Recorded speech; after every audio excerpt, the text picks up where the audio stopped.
Hello, hello, welcome back. Hi, it's good to see you. We'll be waiting for a few more people we're expecting to join as they're coming into the room.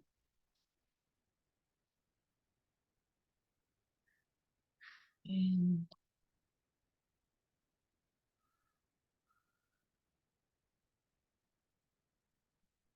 hope you all had a nice week. Mm.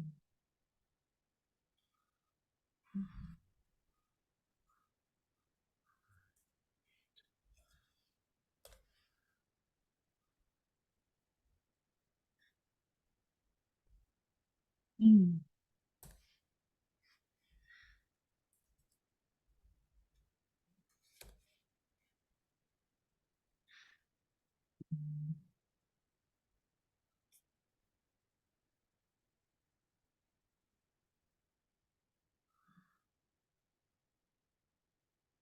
So while we're waiting, if you want to put your name and where you're from into the chat, that would be great. And maybe something you noticed between last week and this week. That would be fun to see and read.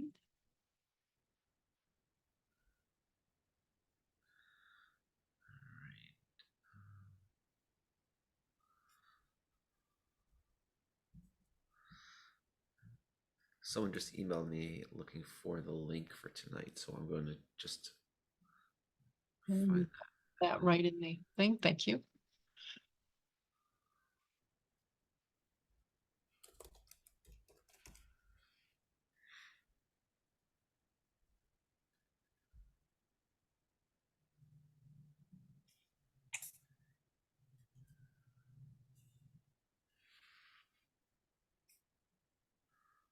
All right. Oh, there she is. Wonderful.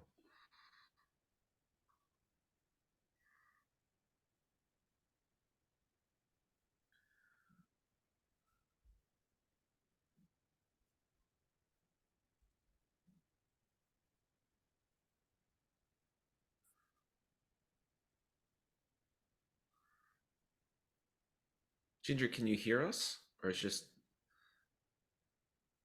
your mic is on mute, so we can't hear you, but can you hear us?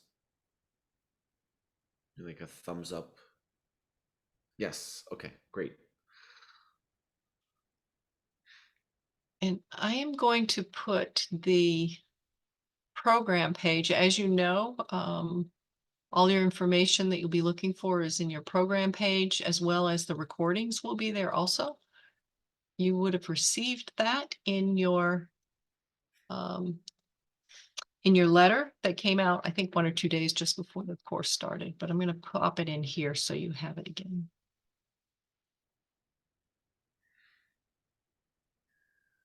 There we go.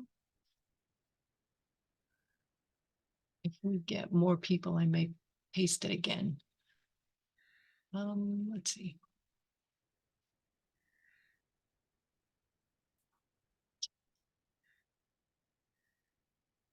We'll just give it 1 more minute and then we'll begin.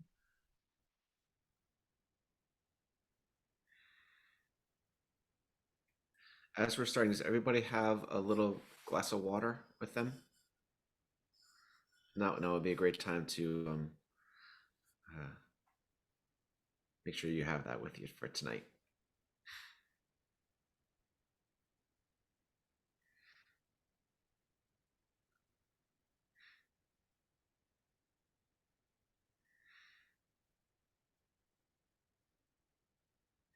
You really know how to clear a room, Dave. Bring them in, send them away.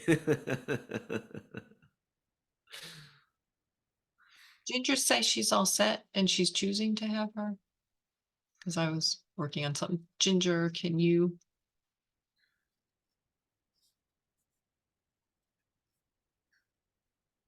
unmute yourself? I'm asking you to unmute, so.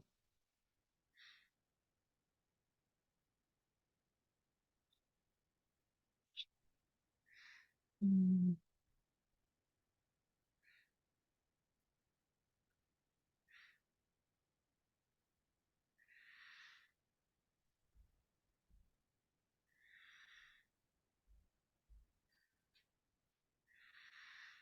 All right, well, why don't we get started? Robin, are we good for that? Yes. All right. Well, welcome back, everyone. Welcome back to week 2 of Embracing Winter's Wisdom.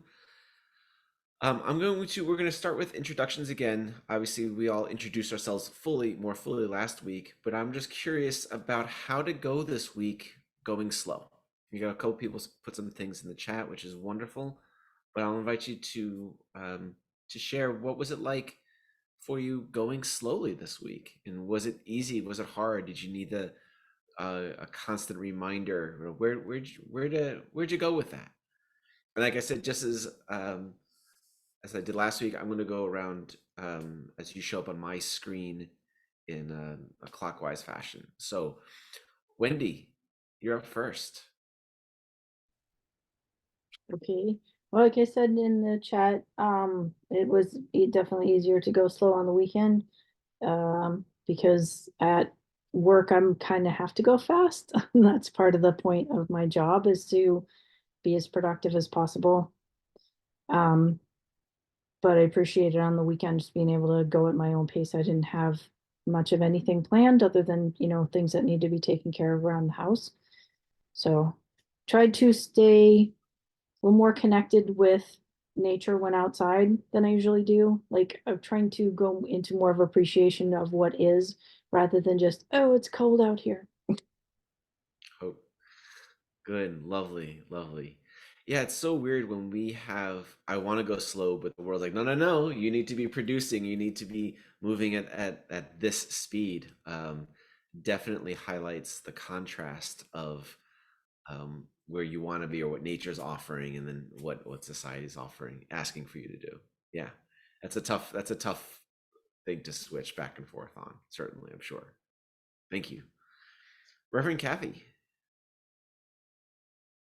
Well, I must confess, this past week was my last week of work.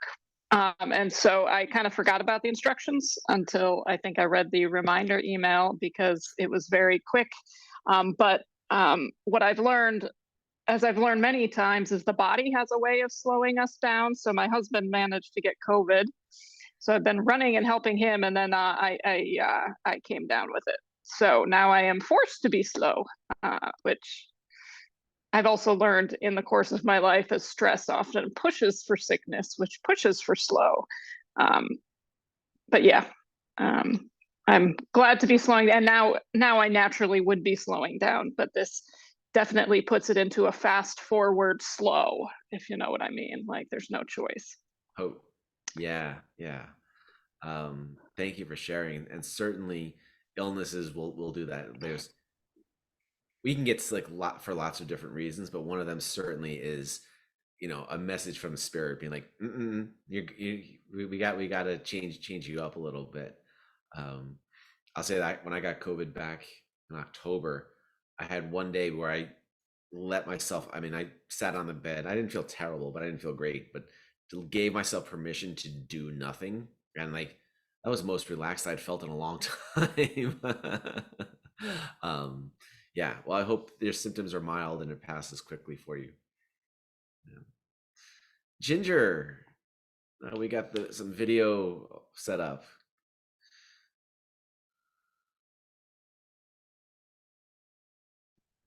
Can you hear me? Then we got you. It's amazing, isn't it? Yeah, I had a good week. It was, yeah, a really nice week. It was a puttering week. And I'm actually in the middle of renovations of a new studio space. And it's doing this has really been a good reminder, because when you say something out loud, it makes it more real. And when you write it down, it reinforces that. So I think doing the writing after last week and talking about the importance of slowing down really helped me to make the proper perspectives of what I was doing. So it was, yeah, it's been a very interesting week. Good week. Wonderful. Yes. Thank you. Thank you for sharing. Sarah, how was your week with going slow? How'd that work out for you? Good. Sorry for being late. I was putting my son to bed. Um, it went well. There were some times where I remembered more than others. I guess as will happen. But generally it was good. Especially I have a young son, so taking more time to slow down with him in particular is a nice reminder that, whether we're reading a book or taking an extra minute to snuggle, that's something I appreciate the reminder to myself to do that and take that time. Oh, beautiful. Yeah, cool. I love it. And I'm curious if how did that work for you in relationship with your son when you were going more slowly? Did you notice a difference in those experiences? Yeah, I mean, he definitely takes my energy. I mean, mine or my husband's, but maybe mine even more so as the mom. I don't know. But he definitely feeds on my energy. If I'm stressed and moving quickly, he's much more likely to end up having some sort of meltdown than if I'm calm. Not that, he doesn't still have his moments, but he definitely feeds off my energy. Oh, yeah, yeah. Very cool. As the dominant energy in the space, you kind of set the tone. This is how we're going about it. Certainly. Yeah. Yeah, exactly. Yeah. Amy Joe. We need you to unmute Amy Joe.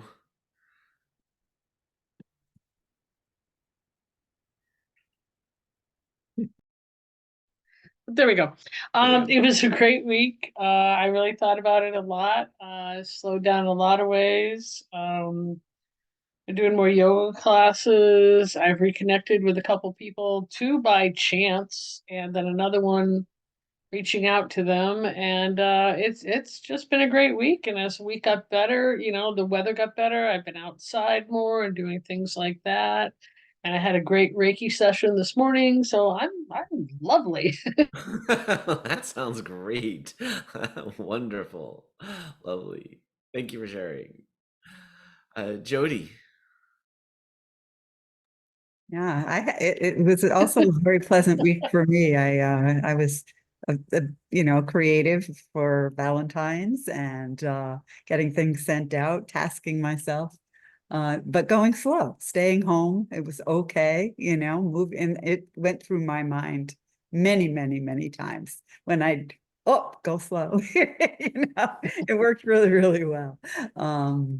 Worked on taxes and stuff and even got through that going slow, better attitude. And yeah, I suggest that as a mantra for, tax season, I guess. Yeah, it's just been an exceptionally, I didn't have many appointments to tend to, so it was an exceptionally quiet and my word was tending, tending to my home, tending to my needs, whatever it was, but doing it tenderly too. So yeah, going slow. It I was a love very nice that. week. I attributed a lot to that mantra of go slow.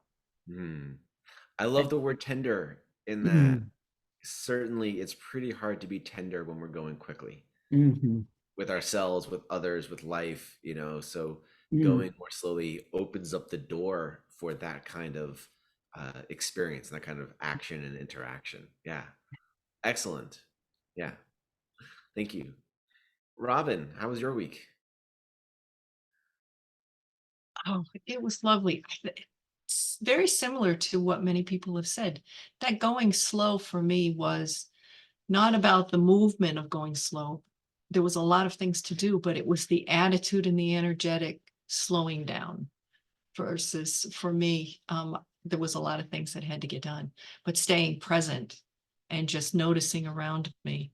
Yeah, I felt like the bear quite often, just that I'm powerful, I'm strong, I'm getting things done, and I'm going at a pace that feels good. So thank you. I enjoyed that. Oh, beautiful. Lovely. Thank you for sharing. Debbie.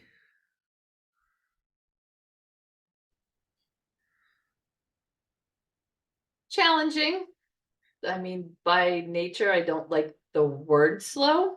So it wasn't until you said how was everybody's week going slow? I was like, oh yeah, I was supposed to do that. I don't know what I'm gonna say. So then my head was like scrambling already. Oh, now what am I gonna say? Yeah, I was supposed to go slow. I don't remember. So kind of that. I definitely did focus more on being present in what I was doing as opposed to the next 5 things to do. You know, a lot of times I'll wake up in the morning and it'll be not just today, but all right, I'm going to do this today, but then what am I going to do tomorrow? And then what's on the list for Wednesday? So at those times, I would pull way back for sure and focus on being wherever I was and doing whatever I was doing. So I don't like the term slow for that. I like the presence in the moment a little better. I definitely did think about the journey from last week a lot this week. So that I focused on and what that meant and what that looked like. Which was good. Very good. I love that. And thank you for being brave and sharing what you just did. Like, oh no, I didn't do my homework, but it's very easy to go fast. It's very easy, particularly if that's your MO normally. It's sometimes it can be very awkward, or we're working against muscle memory or mental muscle memory to start to go slow. So it's it's funny because I'm saying this and I will share in a moment after Vanessa goes, but I will share too. Like it's a challenge to do that. Particularly when life demands us that we go fast. We're such a habit of it that oh right. But the good news is that first off, I love the idea of being present, and certainly being present engenders a more slow behavior or slow thought process. Because when we are, like you said, planning 3-4 days in ahead, we're not present, and we can't respond as openly and as fully as possible we can right here in the moment. So being present and going slow, they work really well together. And yeah, and the other good news is that you can start again today and tomorrow, and the next day, and there's no judgment, there's no worry about it. It's like, cool, great. And it just indicates where there's a challenge. And part of when I ask this question is not because I'm expecting it to go well for everybody. When I ask this question is also because I expect there to be challenges to going slow. I expect it works against what we're used to. So by no means is it like if someone said, I tried, I couldn't do it, or I just forgot about it and just went fast. It's kind of like, perfect, great, yes, that's part of it. It's be really weird if everybody came in like, I was the Zen master this week and I just moved, I just glided through the air, and I'm like, really? Just because I said go slow and try that on, then everybody was there? That'd be a little weird. So the fact that there are challenges, the fact that it is hard to do is perfect. So thank you for being brave and vulnerable to share that. Yeah. I was waiting for somebody to, Wendy talked about a little bit going fast at work and then slowing down the weekend, but yeah, awesome. And Vanessa, we need you to unmute Vanessa.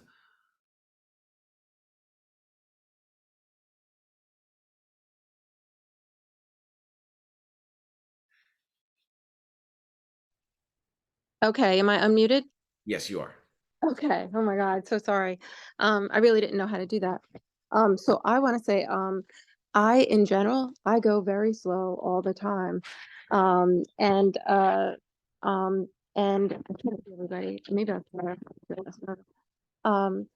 And I also, I find that since working with you, Dave, at the yoga center, that my presence in being connected with my clients that I work with, I'm a therapist, I do psychotherapy, and I am able to be more present in the sessions, and also to make connections. I know that's going to sound bizarre, but working with themes with people. So I guess that's what I'll say. I really am enjoying this very, very much, and that's very much an understatement. Okay, that's what I'll say. Wonderful. Thank you. And certainly when we go slow, we're able to see more. We're able to observe more. We're able to, we're going to pick up on more details, whether it's someone's body language or, we're sweeping, there's a piece of dust in the corner that we didn't get. When we are moving more slowly, we're able to uh, be more present. We're going to gather more information. So absolutely, it makes sense that you'd be able to make more connections for your clients in those situations. Certainly, Mm, yeah. mm. Awesome. I will say I had a dual reaction with going slow this week for myself. When I was walking my dog, it was a lot easier to go slow. She, as most dogs, she'll walk and then she's like, "Oh, a smell," and like she'll just stay there. And especially with all the snow up here, she'll smell every little bit of it because the scents are a little harder to discern. So she will go through every footprint and every little bit of snow. And the last couple of days up here, it's been a little warmer, so a lot of the snow is melted. So much more to smell.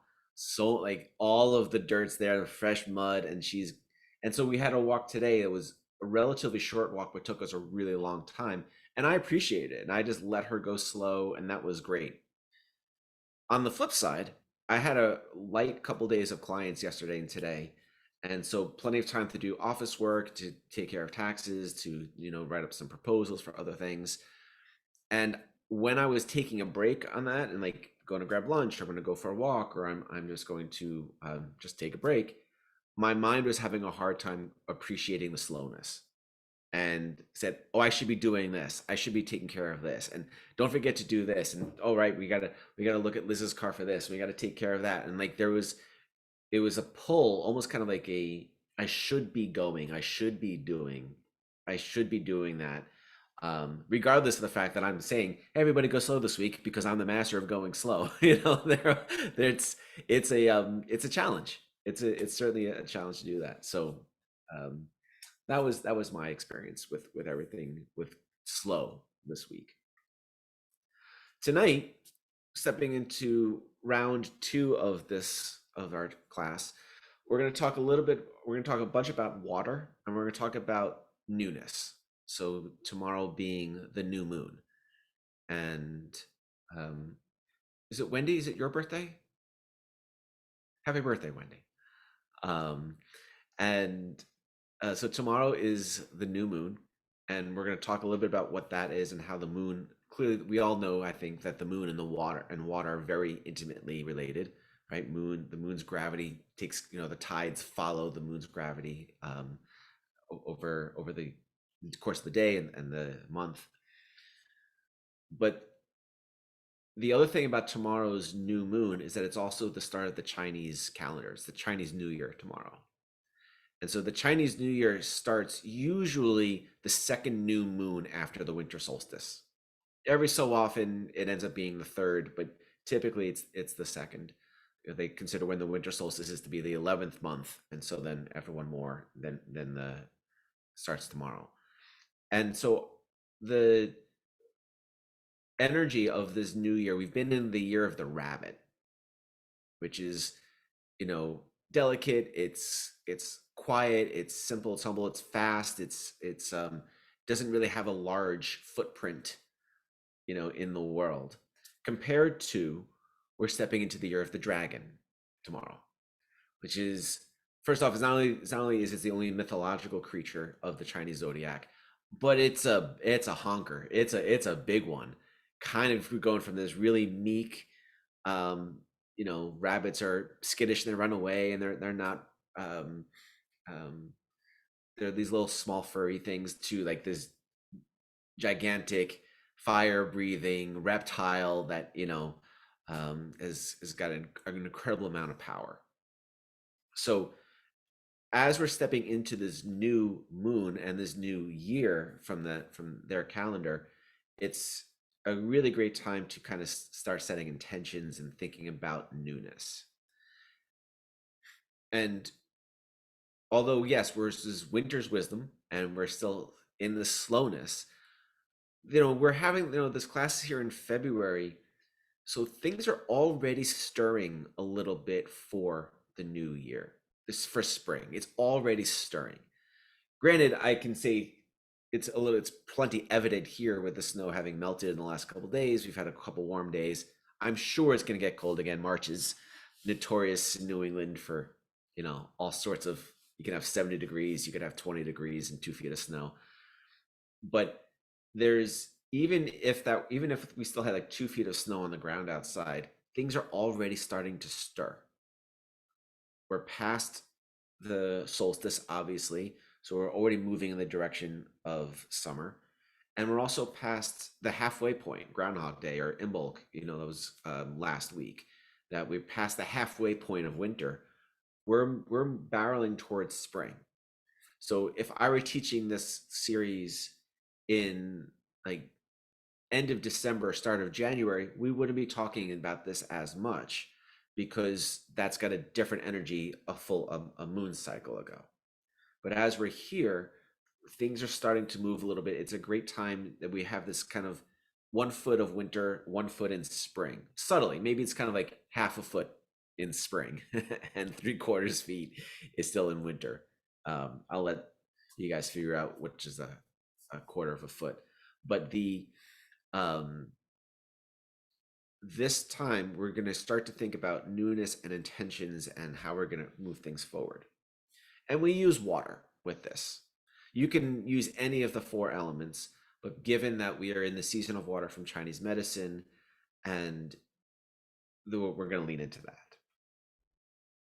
So if we think about water,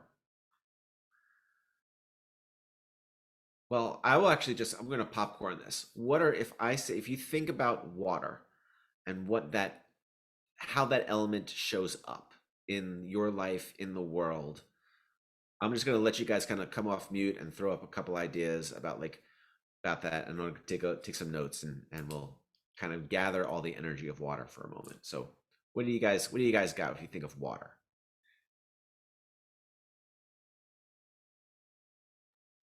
Cleansing, purifying. Cleansing, yes. Refreshing. Uh-huh.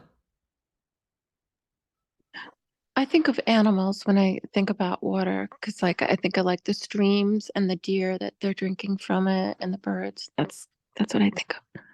Wonderful streams, rivers, you bet. Feeds people or feeds animals. Yeah. I think of cleansing and calming. Because both, whether it's a river or a brook, you get that beautiful little going on with it, or the ocean with the ebb and flow. It's just, there's always motion, there's always soothing. Yeah. I love it. Calming, soothing. Yeah. What else we got for? It's also water? powerful. Yes, it is. It is very powerful.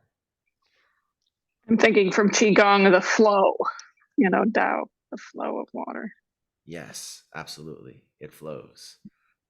And it has many forms, from ice to water to vapor so it's very transformative. Yeah. But that Bruce Lee quote, right? When water goes into the teacup, it becomes the teacup. When it goes into the glass, it becomes the glass. Yeah. I paraphrase. I don't have it memorized. I just have to say, I love this discussion. This is so awesome. Okay, I'm not going to say anything else. I'll keep on going, but I love this. Vanessa's part of the rah-rah committee. All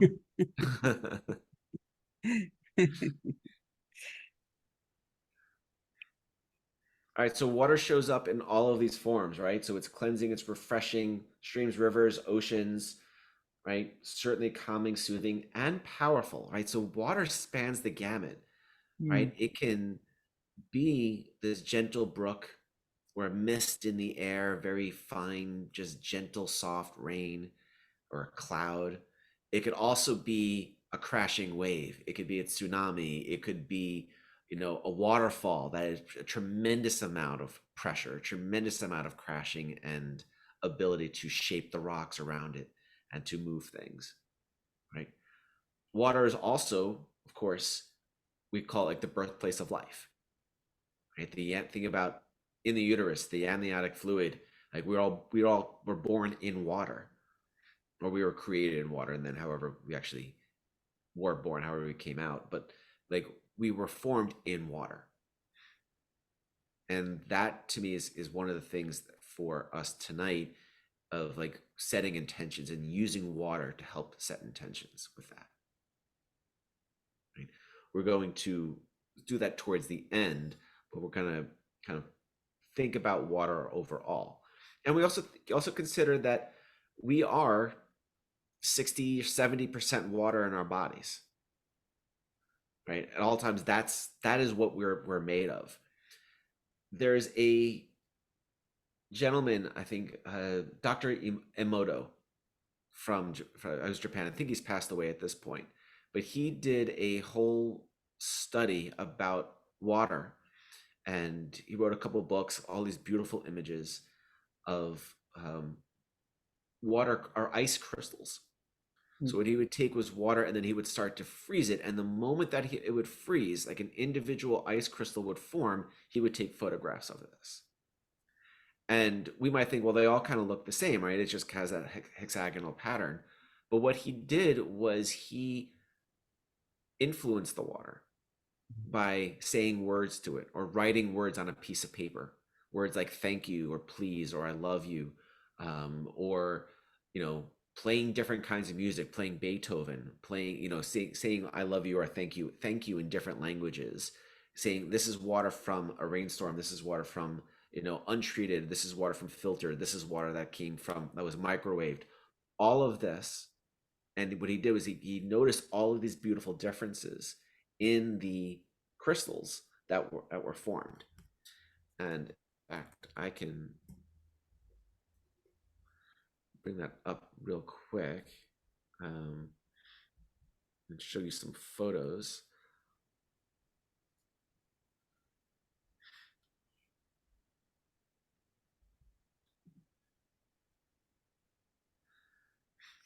He's got a couple really good ones. It's called like the power of water is one of them. And then here we go.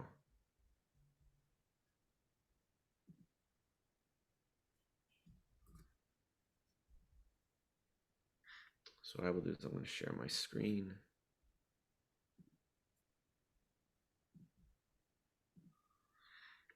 All right. So we have these, this is just a sampling, right? So love and gratitude, we see this kind of crystal that's formed, peace. And then you disgust me. You see how that crystal doesn't really kind of form into anything really that attractive, right? Evil, or thank you. And he did, hundreds of these. So this is just a small sampling. And I can send you guys the information about him afterwards. His name is Dr. Emoto, Emoto. So if we consider that this is how water responds to language, and this is how water responds to music, this is how water responds to the energy of life, and we are 70% water, consider what happens in your body with the energy that you're around, the music that you're listening to, the kind of conversations that you're having, the way you talk to yourself, the way that the people who you surround yourself with, how they talk to you. All of this is being registered in your body as water. So all of this, obviously we're not freezing ourselves, we're staying, our body temperature staying, in the 90 degrees, and above zone, but the water still takes on that. Water, they say, has memory. It is going to take on that energy and hold on to it. So water is this beautiful malleable thing, and it's not finalized. So we can't be like, oh my goodness, I just had a fight with somebody, now my water my whole body is terrible. It's kind of like, well, we can move right out of that. You can release the anger, you can go listen to something positive. And I want to be clear, I want to avoid toxic positivity and like Pollyanna view here. of just saying, oh, I'm angry, let me just be happy. It's kind of like, no, but there's an important process to kind of go through the anger and feel the sadness and feel the hurt and whatever other emotions that are happening for you. It's not just, I'm feeling bad, let me just jump to being happy. That's a recipe for problems. But to understand in a broad strokes that the way that you talk to yourself, the way that others talk to you, the energy that you're around is getting imprinted in your body's water in a very clear way. Then we can start to be a little bit more discerning about how we operate. I had a client just this past week who's new to acupuncture. She's had 4 sessions at this point, and she's talking about how relaxed it's making her, not just after each session, but overall. And she said that my choice of music is very different when I'm driving to your office versus when I'm driving home. She's like, I go from Kanye West to Dave Matthews. And that shift in energy, and like just think about like the overall energy of what stereotypically both those artists, what their music sounds like, and what that's doing for what environment she's in when she's around that. So it's just something to think about, right? And again, I'm not deriding anger. I'm not deriding things we might call negative emotions. It's really like, no, absolutely, that's part of life, and we need to be with them.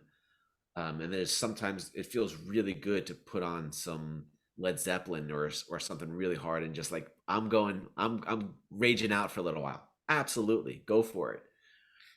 But overall, considering that this is all water in your body, and this is how your body's going to respond to all of this, is a wonderful way of looking at the connection between the energetic and the physical. Very interesting way of thinking about it. So what I'm going to invite you to do is, everybody has their glass of water with them, little cup of water. All right. So I'm going to invite you just to bring that into your hands. I have mine in a little mug here. And I'm going to invite you just to look at the water.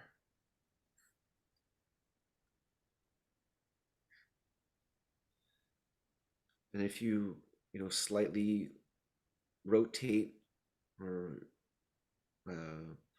move your cup into certain directions, how does the water respond?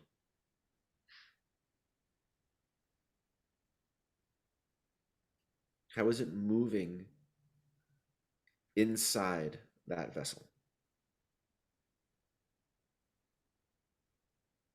This is not for some of you to answer logically, or you don't even to say it out loud. Just kind of notice this water.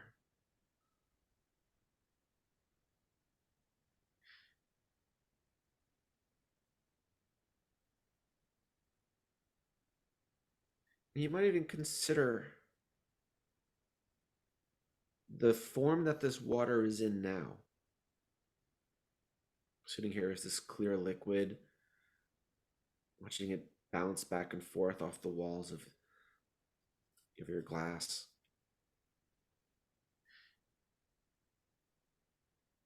How it might reflect the light.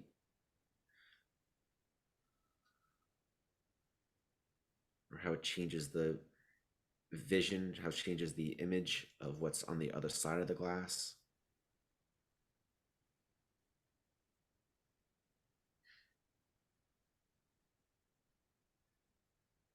And if you recognize, this is the form that this water is in now. But this water wasn't just created just now. Mm-hmm. This water has been around for a really long time. At some point, the water that's in your glass right now was a cloud.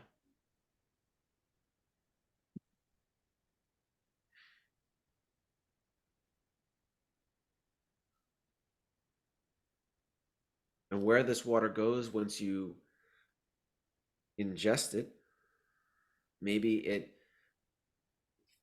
fuels a different part of your body. Maybe it aids to works into your blood, or works into something in your lymph system, or helps lubricate your eye, or maybe some of the water in here is something you're going to cry in 2 weeks. This water's had a whole journey to get here to this cup.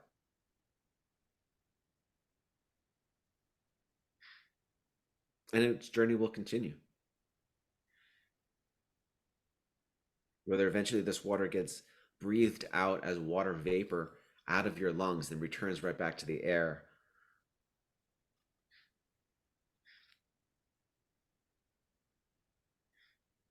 or whether it ends up back in the earth.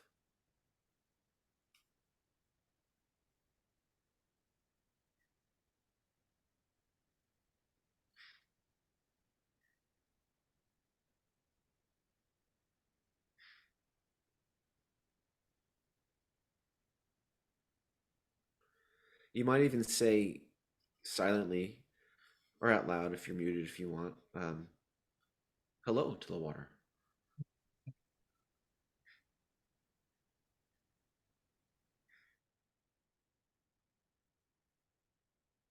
And thanking it for what it's done on this planet, what water in general does for life.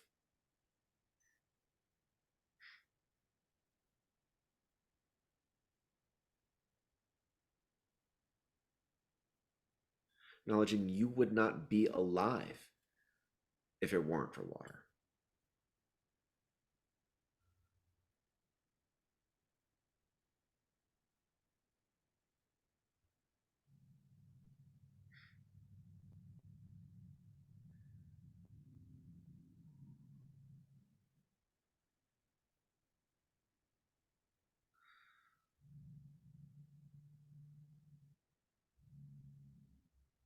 And as you're looking at this water here in your glass, your mug, see if you, in your mind's eye, if you're in your inner vision, your inner senses, you can connect to the water within your body.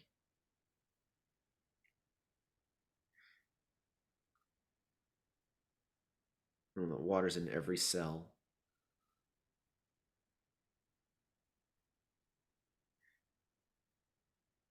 Like kind of calling to your attention the way the water element shows up within you.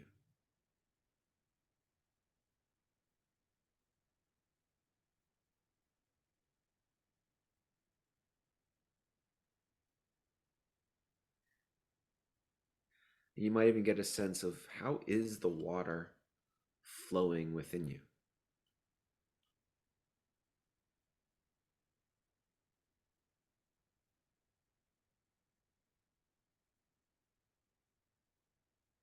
Are your inner waters calm?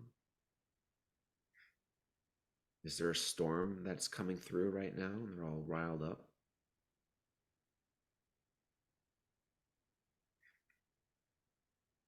Are there places in your body where the water is not evenly distributed, so some areas might feel a little saturated, have extra water in them?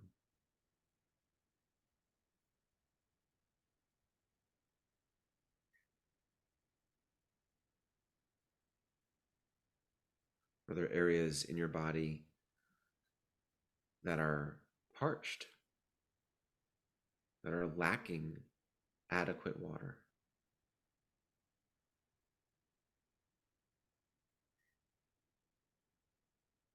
And we just approach your inner water with curiosity, not with judgment. We're just noticing, kind of taking stock of the situation.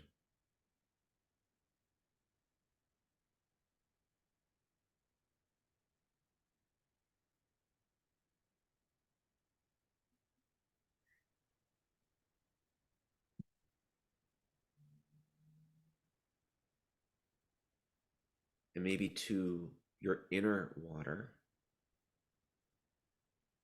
you might say thank you.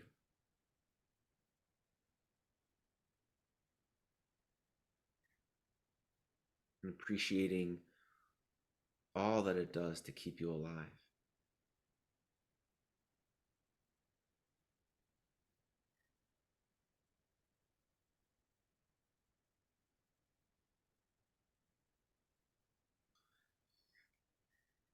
And if you'd like to take a little sip of the water in your mug, I invite you to do that.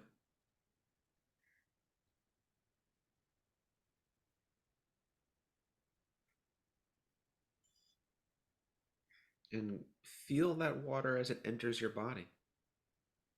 You might feel it, depending upon its temperature, come down your esophagus and in your stomach. That water now mixes with all of the water that's already in your body.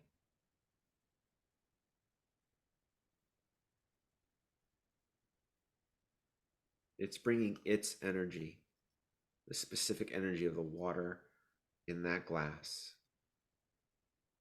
into your body, and it is affecting the totality of the water within you.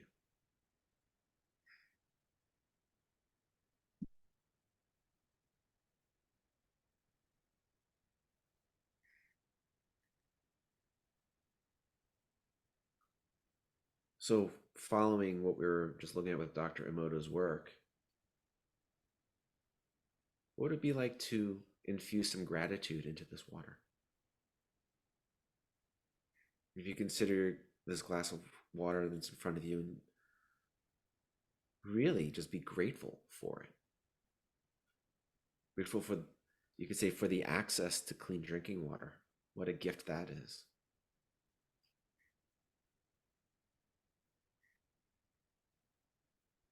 Grateful for all that water offers.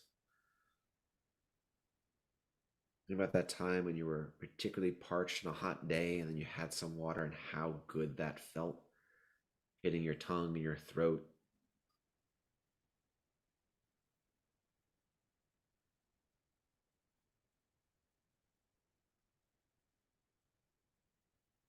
And you can either place your mug to your chest or to your mouth and extend that energy of gratitude right into the water. Imagine you can just send that energy of gratitude right into it. You can blow on the water. You can actually say thank you. You can hold it in by your heart. Whatever feels most natural to you.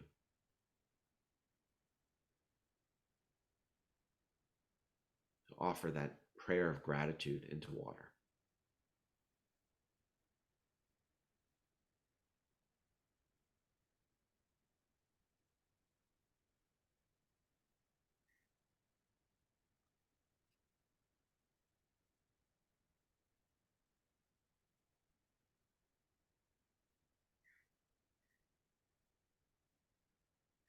And then when you're ready, when you've completed that, I invite you to take another sip of the water.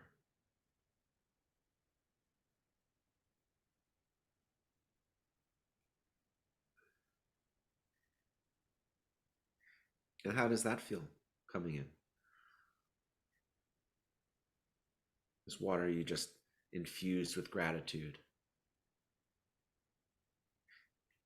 Maybe it feels the same, maybe it feels different.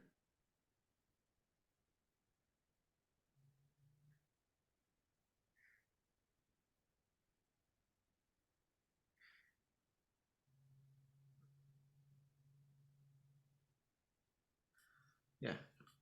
We'll do more with this in a moment. For now, we can put these back down.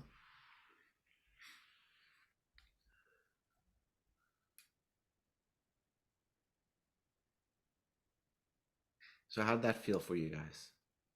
What was that like for you to connect with water in that way?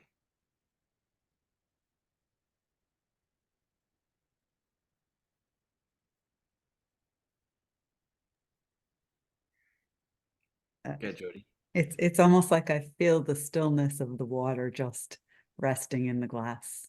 Mm-hmm. I feel that same kind of stillness. I love that.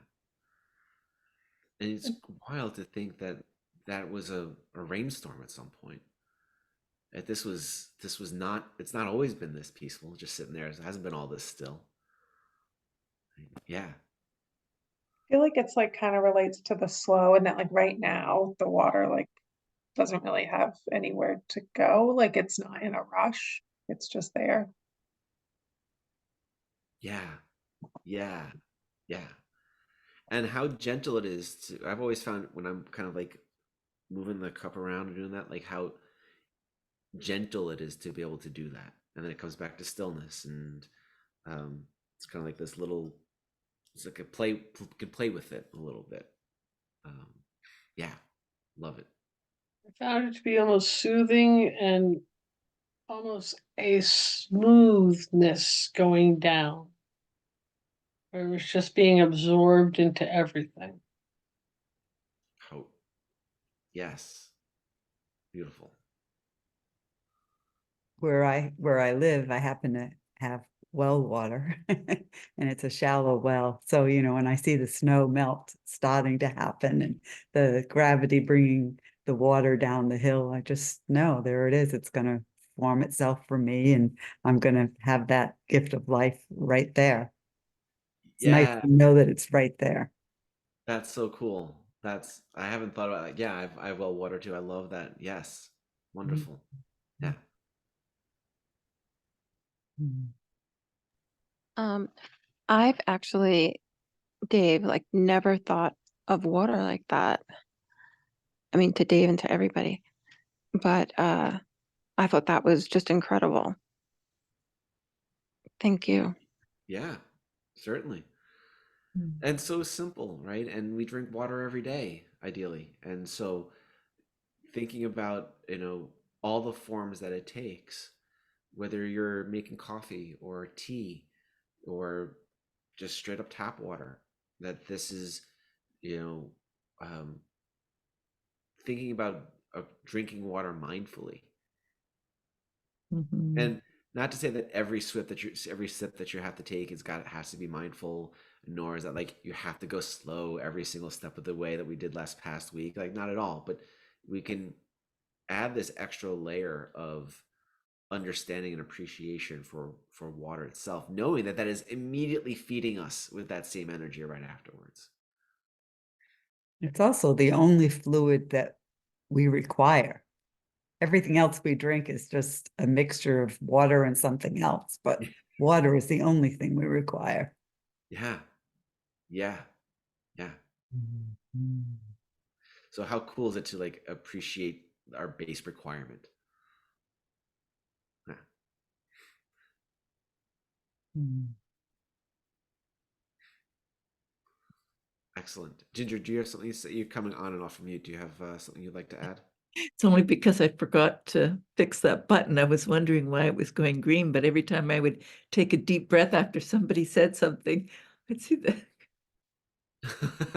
Oh dear, sorry. I, No, no worries. I'm really touched by what everyone is saying, and that it's really interesting how the things that we take for granted are the very things that keep us alive. And on my coffee, on my, not a coffee table, but the table I have in the living room, kind of like a coffee table, is a big bowl of water. And people will often come in and say, "Why do you have that bowl of water there?" And I said, to remind us that without this water, we cannot have life. Hmm. And so, yeah, it's kind of interesting. And then someone gave me a betta fish. And so now there's this betta fish that lives in the water swimming around. And it's absolutely gorgeous. And sometimes another friend has come over and has given me just the end of a flower to put in that water. So the water continues to draw other people's interest when they come over. So, and it's just a bowl of water on the coffee table, nothing else, nothing fancy or special, just a bowl of water. Yeah. Yeah. Yeah. I love it. I love it. And on your wall behind you, it looks like you have a branch.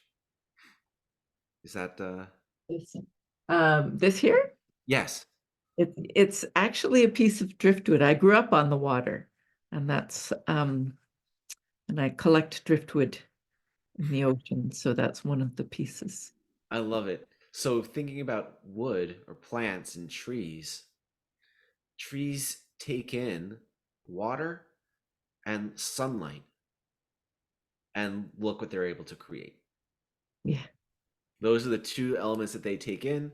Obviously, they'll take in some carbon dioxide from the air, but water and sunlight, and then they create wood. And they create, magic. They create flowers. They create, these incredible beings that can have oils and medicine for all sorts of things based on water, carbon dioxide, and light. Like that's pretty remarkable what these beings are able to do with these fundamental elements of life. Yeah, excellent. All right, so we're gonna take a 5-minute bio break and let you guys stretch your legs, use the restroom, and if you end up drinking the water that you have, cool. Make sure you've got enough for us to do another activity before class ends. So I have 5 to the hour. We'll come back here right at the hour. All right.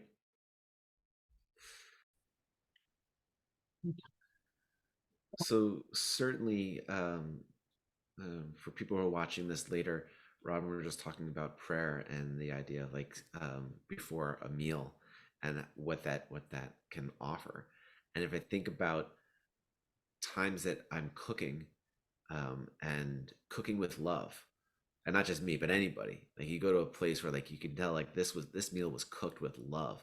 You're eating that along with what is being the actual physical nutrients, right? So if I cook a meal, and this was many years ago, I had for the Super Bowl. It's a family tradition to cook chili for the Super Bowl. So I was having some friends over. This is 15 years ago, and my girlfriend at the time and I had a good fight that day. It was a good fight, and I'm chopping the onions and I'm chopping the garlic and I'm throwing the spices into the pot there, and I'm doing this, and I had this moment like, oh no, I need to change this, because if everybody eats this, they're gonna get sick because they're eating my anger, they're eating my frustration. It didn't actually change the chemical structure of the garlic or of the ground meat, but it certainly is an added layer to it. So then I stopped and I gave the pot some Reiki, and I like changed my demeanor about how I put the rest of the food in there, and I stirred it with much more love. Like, so I was able to recount it, and nobody got sick that I'm aware of.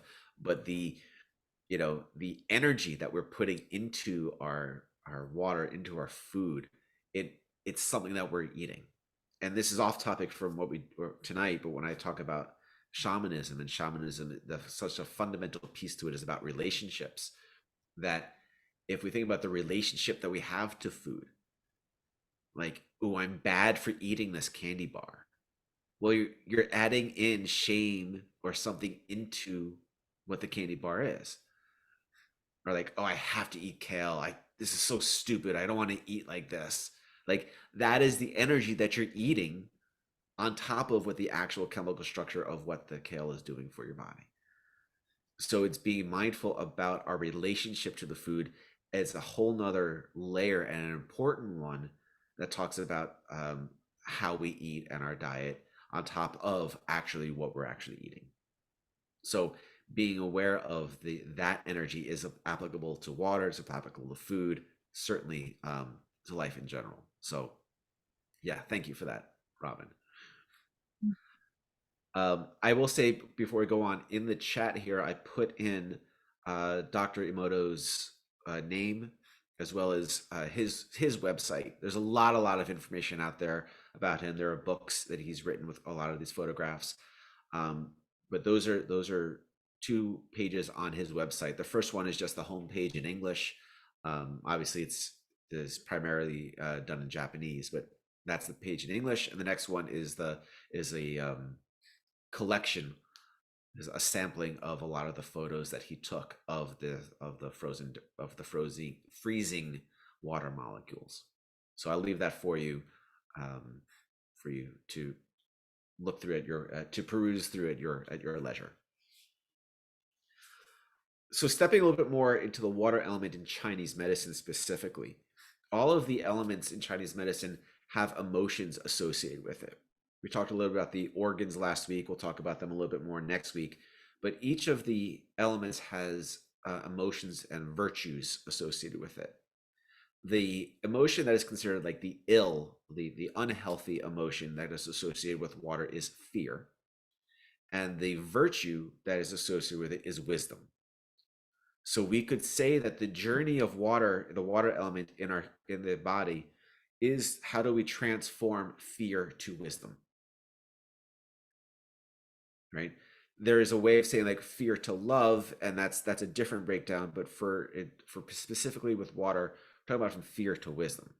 And I think about that, and we're going to step into a journey in a few minutes about like really stepping into the unknown, stepping into our darkness, stepping to the places inside of ourselves that we may not really like, or we may judge, that we kind of keep hidden away, our own inner darkness.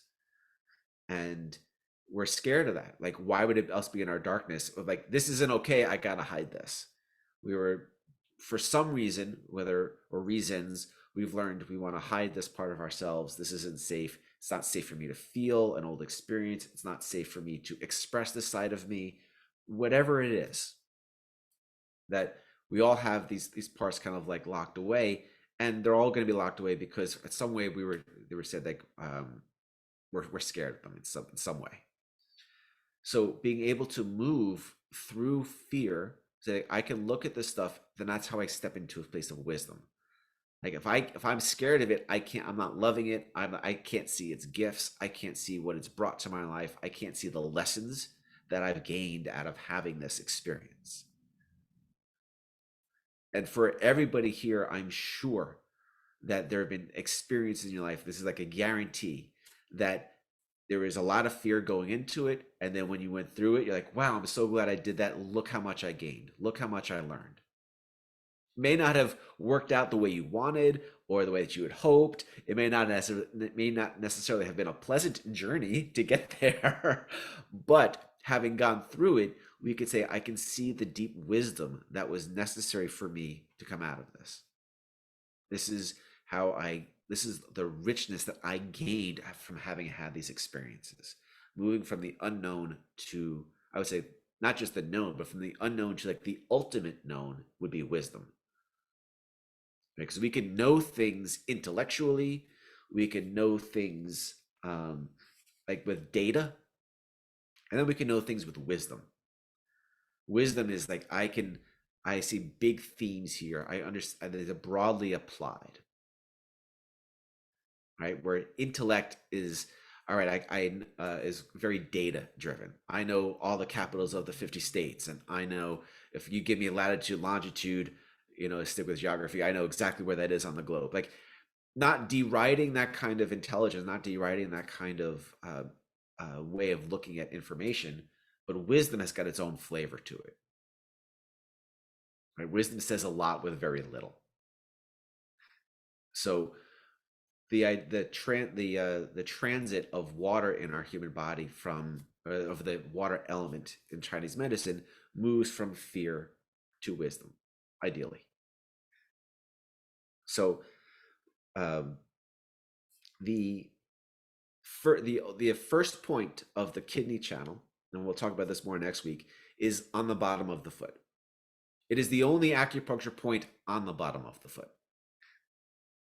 So that is like, it's our deepest place. It's like the lowest place on the body, right? That is, and we don't see it. It's kind of like it's touching the earth. It's connecting to the darkness. It's all shadow there, right? Unless you have your feet up, sunbathing, things like that. Most of the time it's in shoes or it's down towards the earth and it's hidden, right? It's down in the darkness. And then the kidney channel moves up the leg and moves past the heart and ends up just beneath the collarbone. So the kidney channel kind of goes from the deepest place, comes right over our heart, right up to just beneath the collarbone. So how do we walk this journey from the stuff I can't see, the stuff that is hidden in the dark, and let it nourish my heart and actually move past that? That is, in a nutshell, the journey of the water element. With that also has got a sense of moving from the unknown to the known, moving from nothing to something. So it's got that metaphor of birth, right? The kidney channel is one of the primary ones that we look at, that we treat with fertility treatments. It's one of there are a couple points that we can use right after conception to really kind of help hold that energy in and really nourish that. It runs just outside of the center line on the front of the body. So it goes right over the uterus, goes right over the reproductive organs. It really has got this deep energy to it. Last week we talked about Jing. I mentioned that kind of like that's the raw energy of like what we're allotted our whole life. And then the week slowly diminishes, this slowly decreases over our lifetime. This is all water element stuff. So with that tying in the intentions and this, the water element, a lot of it is about how empowered do we feel in our life?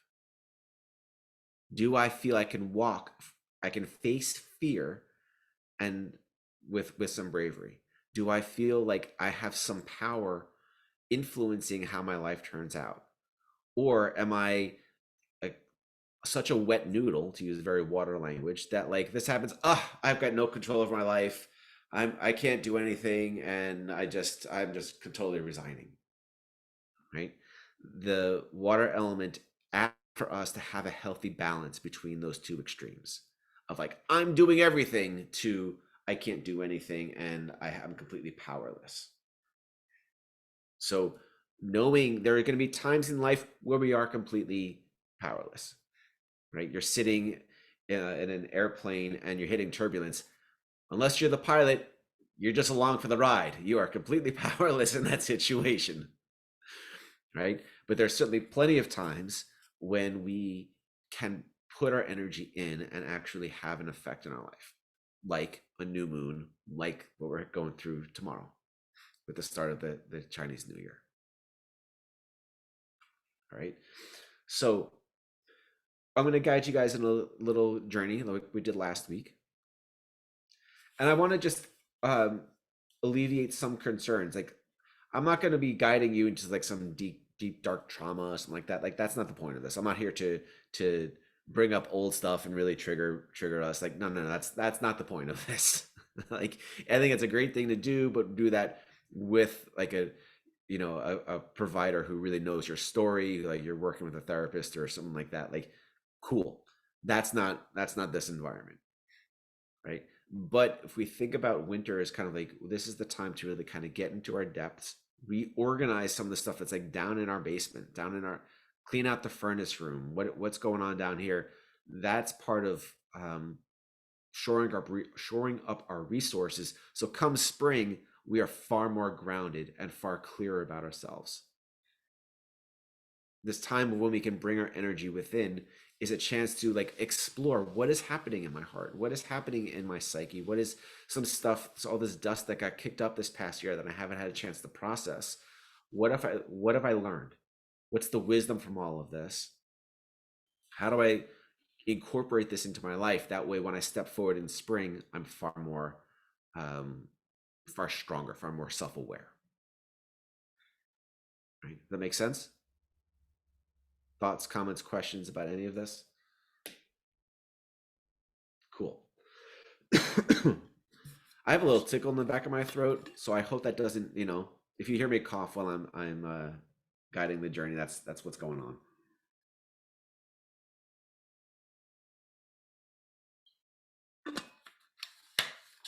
All right.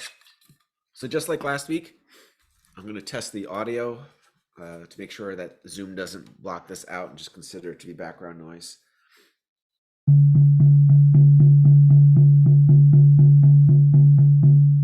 We good? Did that, it stayed true? Awesome. All right. Wonderful. So, and just like last week, if you want to turn off your video, that's fine. I invite you just to be comfortable with this. Sit, lay down, whatever feels good for you. Just like imagine, and again, the shamanic journey, you can basically consider it a guided meditation, and I'll just be drumming along the way as we're doing this. All right. All right. Let's take a couple of breaths.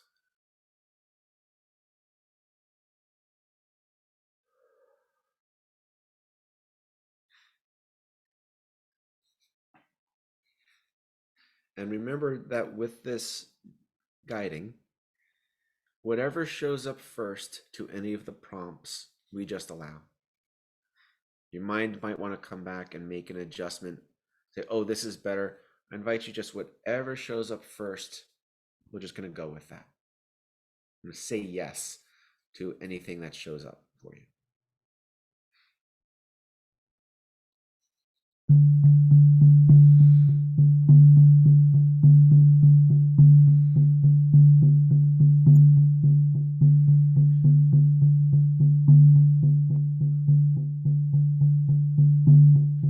I invite you in your mind's eye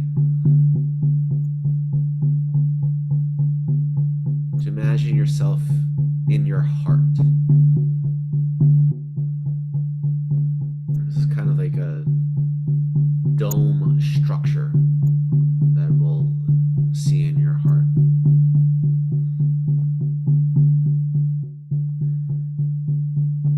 And from the top of this dome, heading down is this beautiful rainbow waterfall.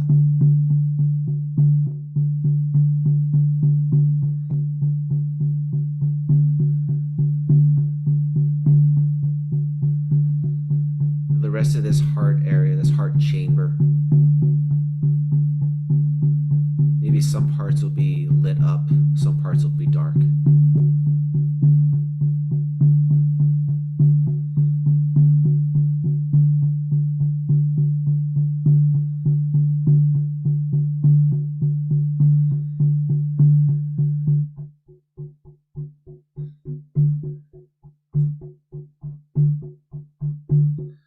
I'm going to invite you to bring yourself over to one of the darker areas of your heart chamber, an area that doesn't really have much light to it.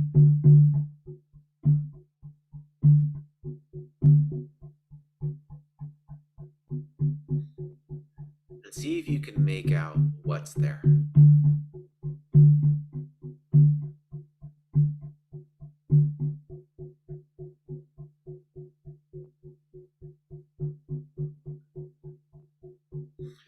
Perhaps there's a younger version of you hanging out there.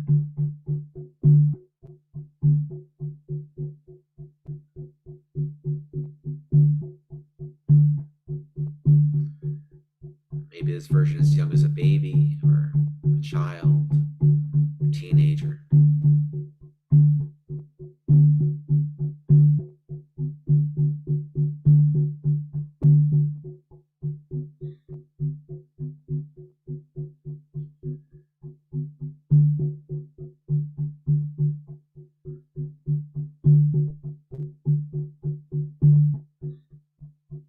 And get a sense of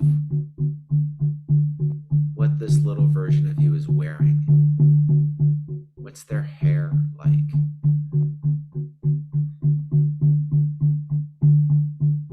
Their clothing like?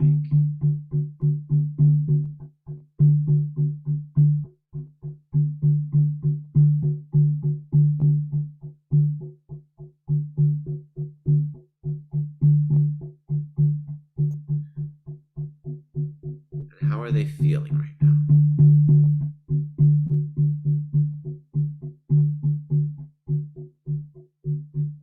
They've been sitting here in this darkness for a little while.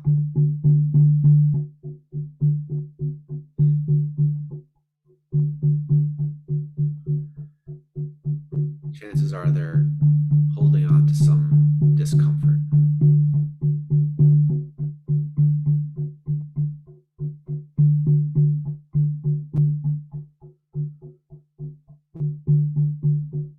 You might introduce yourself,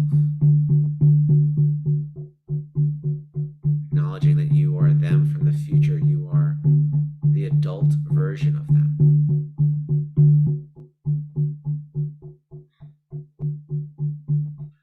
And you come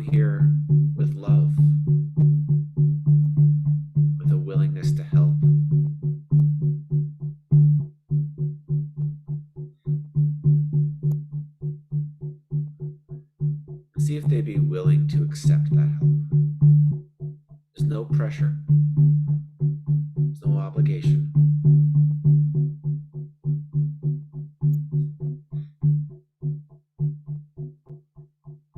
And you actually have a gift for them. Here in this space, you can manifest this beautiful gift.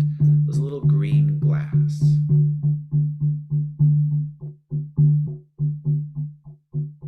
And in this green glass is this beautiful opalescence, this milky liquid, which is the same as that rainbow light waterfall, kind of condensed into this liquid in the glass.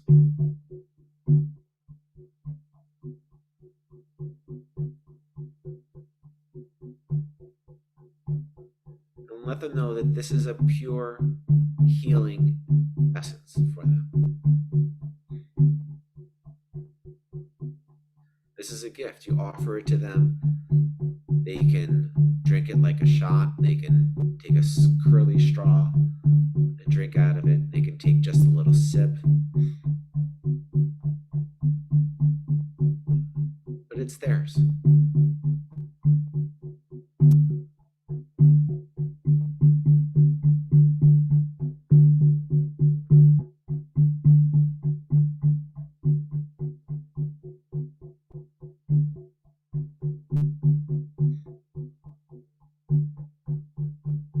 And see if they're willing to accept this gift.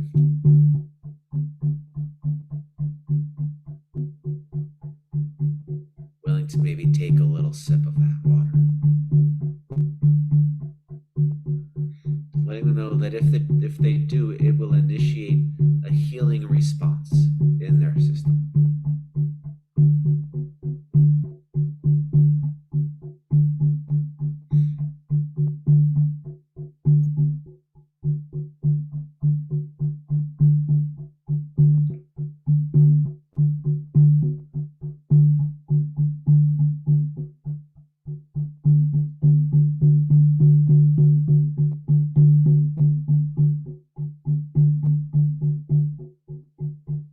And as they take that, notice how they shift.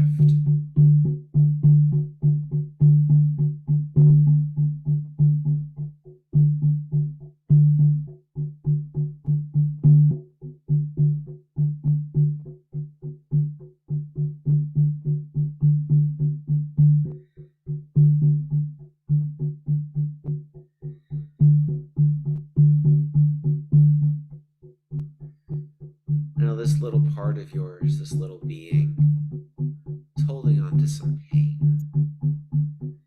We don't need to know their story. We don't need to go into all that, but we can give them an opportunity to let some of this go.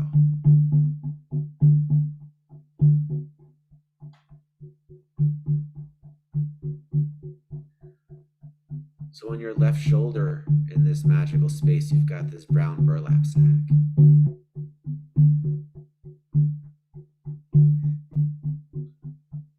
Taking that off your shoulder and opening it up for them, letting them know that they can place whatever they want into this bag. This is a magic bag.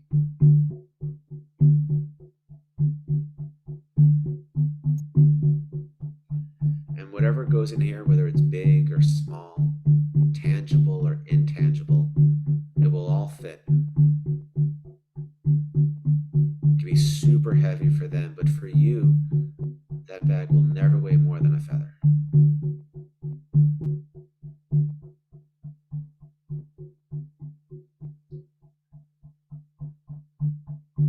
So just inviting this being, this little one,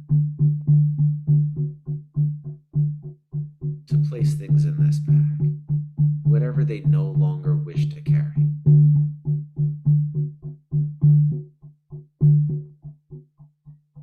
Burdens from the past, old energy.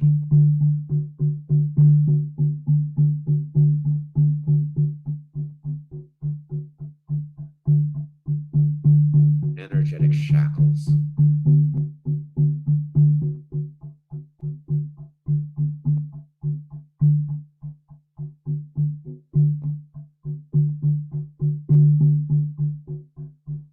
dispose of their fear into that bag.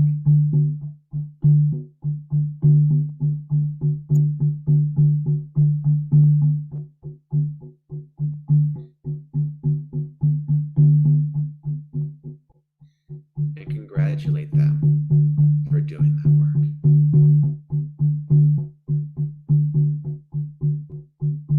Let them know this is not easy to do, and this is really brave of them. Very powerful of them.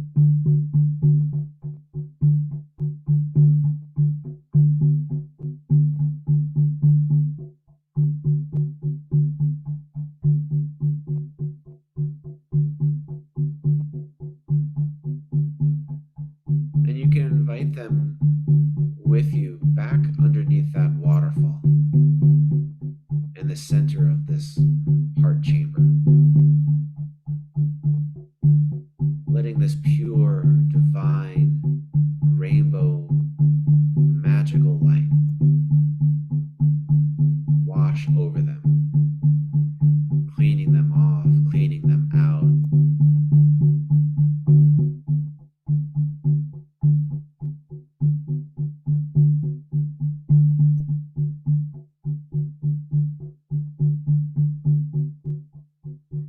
Helping them shed layers of fear, self-judgment, letting them know that whatever happened was not their fault.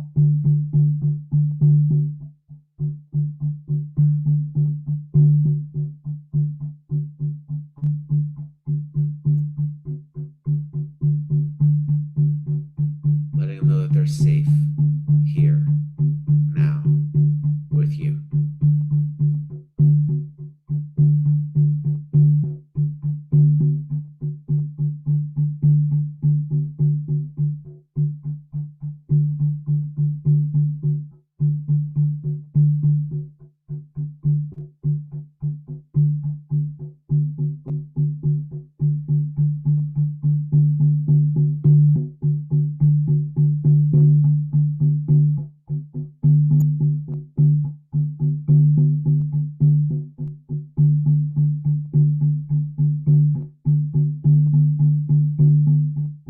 And notice how they respond. Standing under this waterfall, relieved of some of this very heavy energy they've been carrying for a long time.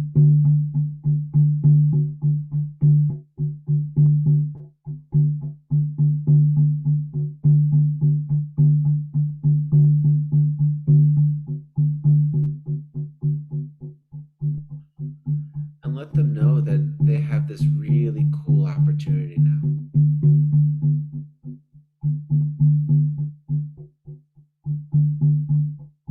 That it's our understanding that because of whatever happened to them in their life, they came up with some beliefs about themselves and the world. These beliefs are all rooted in fear.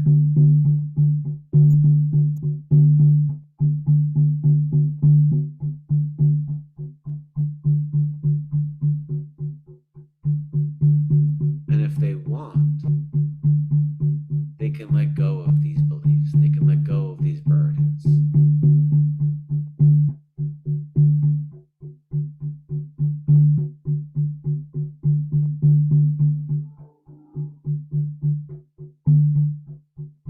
And what you can do is you can open up that bag for them and just invite them to place their fear into that bag. Beliefs that they're holding about themselves.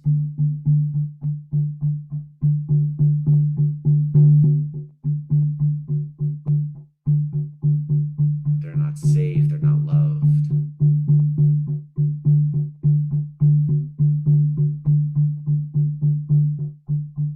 Whatever version of that they wish to share.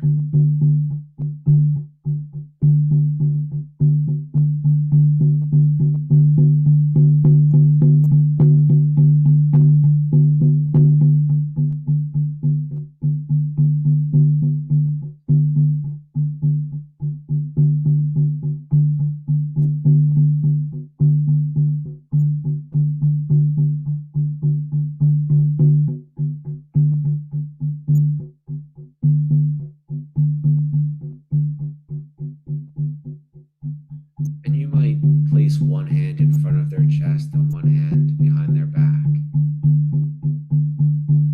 You don't need to touch them, but just start sending love and light, joy into their hearts.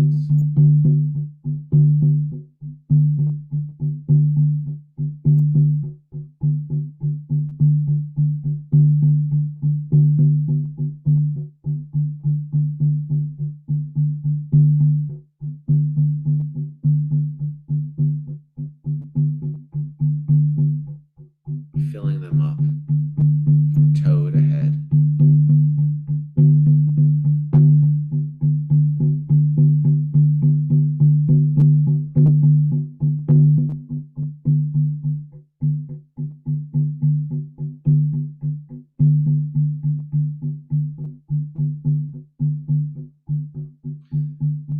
Tell them they're doing a great job. They really are.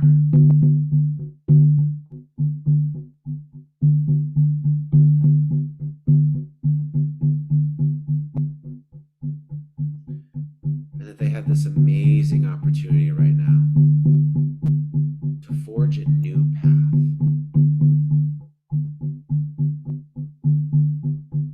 They've been sitting for a long time, some really unhealthy beliefs about themselves and the world.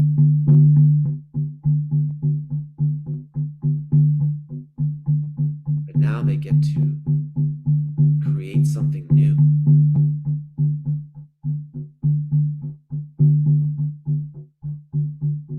So for their highest good, who do they want to be?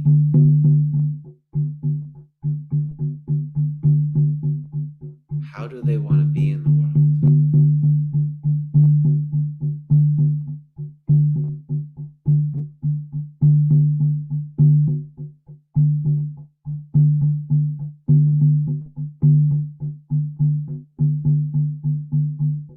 Given room to have free reign for their highest good.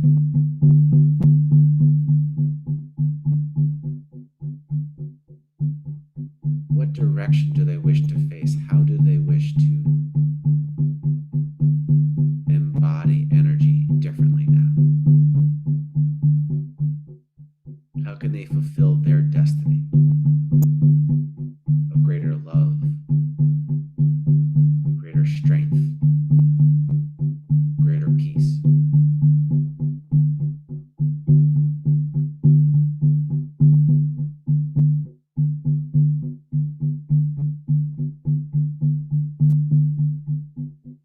And whatever their answer is,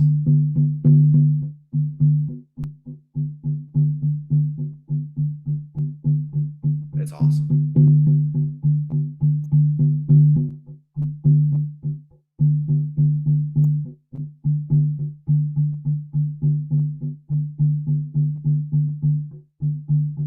And as you hear their story, and you hear their wishes, their intentions, their desires, I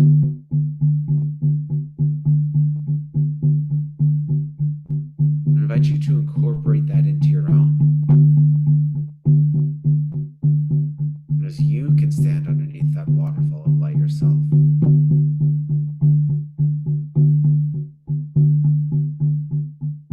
Letting yourself feel bathed, cleansed, rejuvenated, regenerated by this rainbow waterfall of light.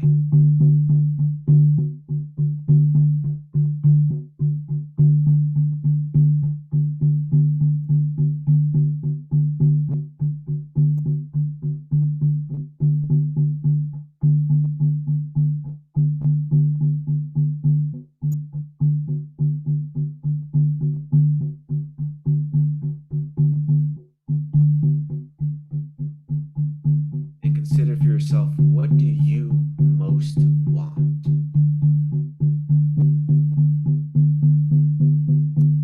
And with that answer, think about the energy that you most want to embody. What is the energy you most wish to experience in your life? It could be the same thing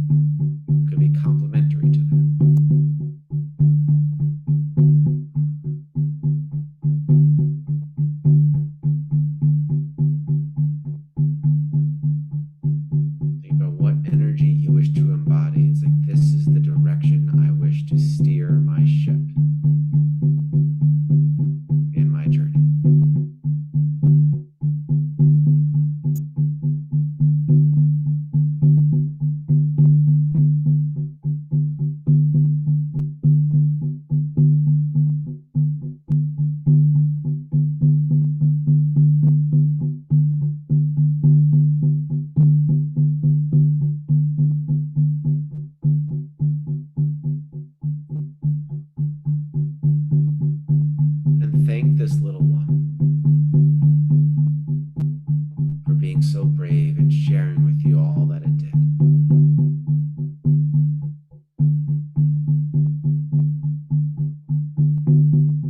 And thank this waterfall of light for its magical healing abilities.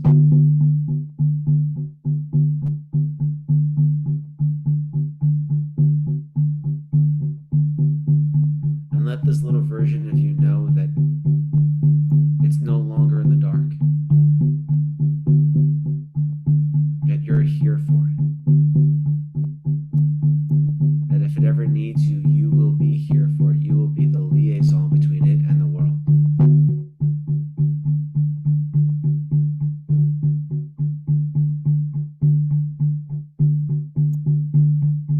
So if it ever needs you, its job is to speak to your conscious mind. And you will hear it and you will respond with kindness and love, understanding and compassion.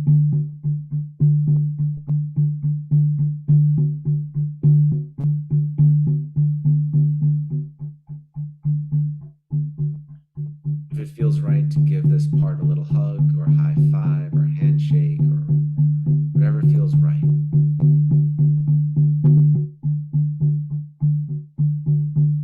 Let it know it's free to hang out and roam around here in your heart. And again, if it needs you, you'll be there for it.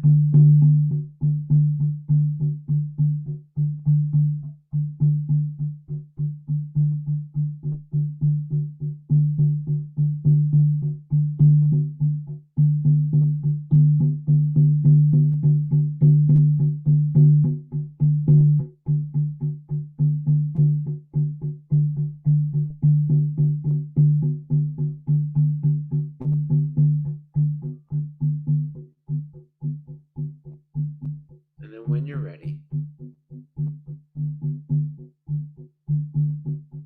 you're going to exit your heart chamber. Come fully back into your full body. And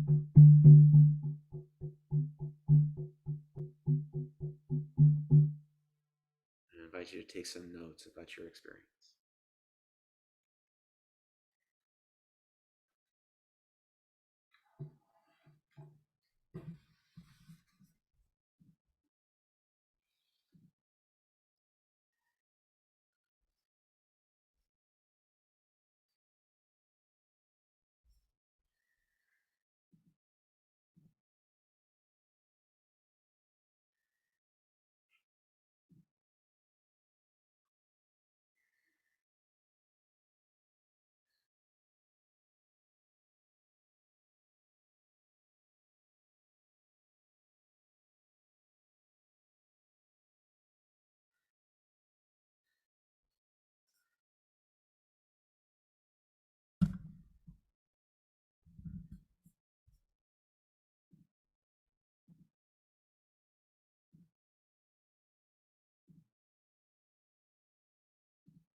So while you guys are writing and finishing up your notes, I'm going to talk briefly about intentions.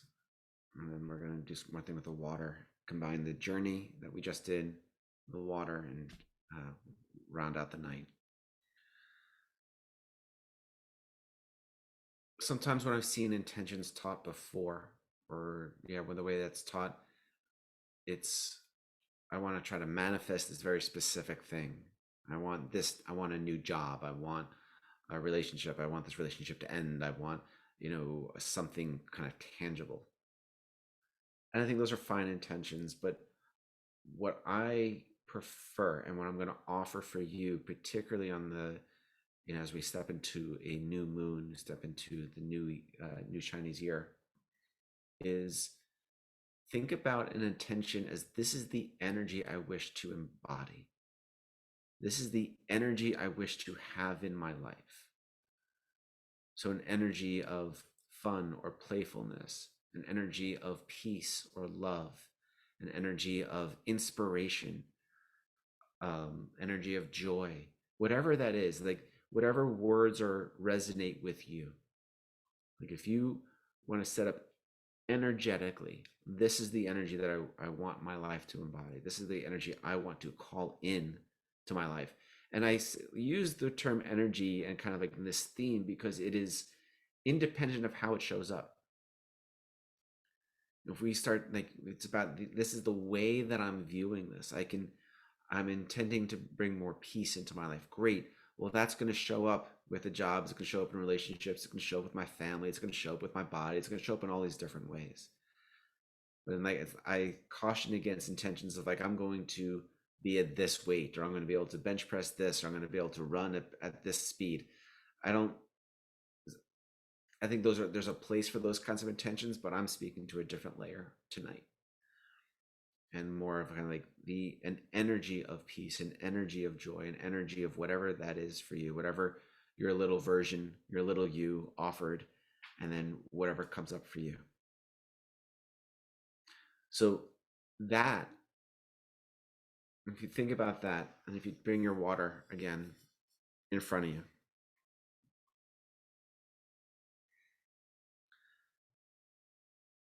I want you to offer those words, that intention, those energies that you wish to embody into this water. Whatever it is. And if in that journey nothing happened and you didn't really have much of an experience, that's totally fine. Consider the question, what do you most want right now? What is the energy you most want in your life? And you can put that into the water.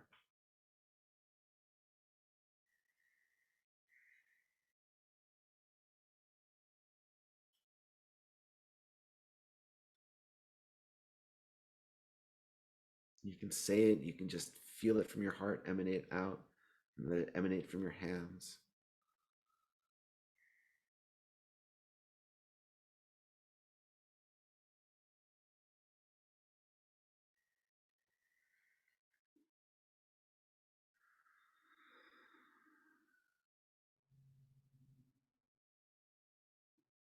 And then when you're ready, you can drink the water.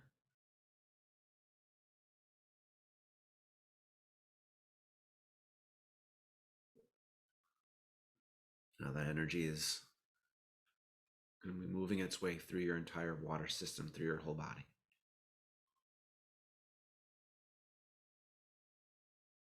So I will encourage you to do this a couple times over the next couple of days. You don't have to do the whole journey, but like the process of, this is the energy I most want to embody. This is the energy I want to call into my life. This is what I'm looking for. And have a moment of gratitude with the water, recognizing that with like the shown with Dr. Emoto's work, you're actually bringing that energy into form into this water, and then bringing that water into your body. So it's a way of moving from energy to physicality, from the unknown to the known, from the spark of creation to a baby, to life. So I will encourage you to do that over the next couple of days as we really can work with this energy of the new moon in that process. Thoughts, comments, questions, jokes, riddles? Thank you. I want to say thank you so much. This was so moving and so meaningful. Okay, I'll stop. I'll keep going on and on. Thank you, Vanessa. Not a plant, just part of the rah committee. Stop it. No, no, I'm not a rah-rah committee. I'm very, very sincere. And I'm totally sincere here, Dave. And I know it's you kind are. of, I know you are. but it's Absolutely. kind I'm of not making important to fun me of it. Yeah. that you definitely know that everything I'm saying is so sincere. Yeah, I appreciate it. Thank you. Any questions from anything that we covered tonight? Anything that is not sitting right with you, or like further clarification on? Actually the opposite. This was absolutely beautiful. The colors of the blue-green water as opposed to the silver sky blue rain and those rainbows were just so incredible and freeing, and watching just these beautiful white wings come out of the blue green and into the blue white light. It was wow. It was so incredible and so moving. And Vanessa, never. You are amazing. So don't think anyone's ever being anything but totally genuine and be loving to you, because you're just great. Okay? So Thank don't ever you. apologize. Don't ever apologize for what you are, because you are amazing. Oh, thank you, Amy Jo. Thank you, Amy. That was so sweet. Oh my God, I'm so moved. Thank you so No, much. it's the truth. I think the only thing that I felt was that you gave us a couple minutes to write, but then you started speaking, and I didn't want to miss what you were speaking, and I feel like I got separated from my vision, and I wish I'd had a few more minutes. No. Silence would have helped me. Oh, yeah, wonderful. Thank you for letting me know that. Yeah. All right, guys. Well, I wish you a very lovely rest of your night and week, and we'll be back here for class 3, same bat time, same bat channel this week. And so yeah, the next couple of days, spend some time with water. Certainly with the intention, but I mean, you can be as mindful as you'd like to be with water, in all its ways over the next week. But specifically, I'll recommend stepping more into this intentional work with it over the next 24, 40 hours. They talk about new moon being exactly this time, this day. There's a window to it. We're already in the window, even if technically the new moon is tomorrow. We have a couple of days to kind of be with this. So if you're like, I don't have time tomorrow night comes around, like, oh, I didn't do it. Like, it's okay. It's really all right. And really, you can set intentions and start something new on any day of the year. It doesn't matter what the moon is doing. It just, we can harness that energy and work with it a little bit, with kind of the wind at our backs if we do it on the days of the new moon. All right, guys. Thank you so much. Have a lovely week, and we'll see you again next week. Again, if you have any questions about this, you can feel free to reach out to me outside of this as well, or post on the class page. Thank you so much. Thank you so much. Have Have a a good good week, week. everybody. Thank you. Thank you.